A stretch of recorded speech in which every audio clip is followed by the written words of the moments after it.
My name is Nengu. I come from Zimbabwe.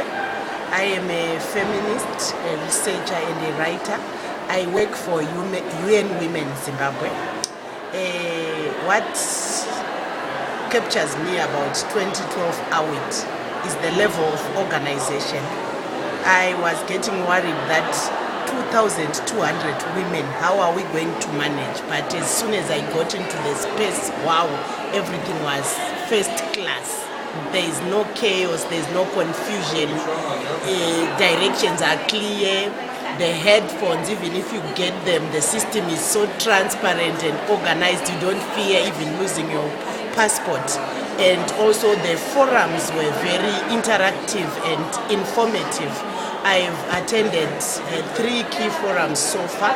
I attended the UN Women session, which talked about the reason why UN Women was created as a forum for pushing gender and women's rights issues and women's economic empowerment in the UN family.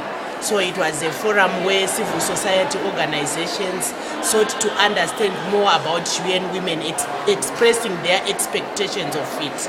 It was very good because UN women representatives were there explaining the policies that they are putting in place as well as the programs that they are putting in place to make UN women the hub for women's rights and women's economic empowerment issues and information. I also attended a forum on HIV and AIDS, which was also very empowering and informative. 8 countries have come together in a campaign against violence against women, and it sought to show the intersections between violence against women and the increases in HIV and AIDS rates. The issue is not about sex, it is about society. It is about so much violence in our societies. There's so much violence, we don't know how to deal with it.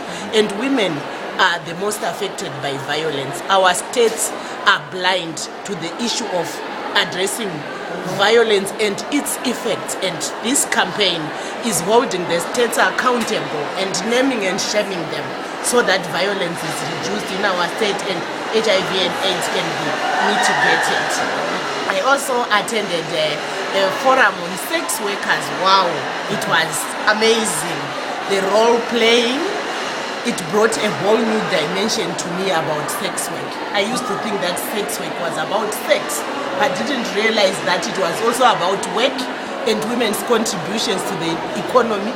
Sex work is also about the environment. What are the bar owners doing to ensure that there is safety in their bars? So many women and men are dying in the bars because there is a fire and there is no escape route because the brothel queen has blocked all the entrances to keep the police away. It also exposes the corruption in our societies when the police are also benefiting from the gains in the bars. So it was a whole lot of, issues being excavated, underlying issues brought to the surface, and women's work being defined, and the need also for us as women and feminists to start rating the work that women do and giving it monetary value, and also advocating for our states to recognize the manner in which women contribute to GDPs and growth.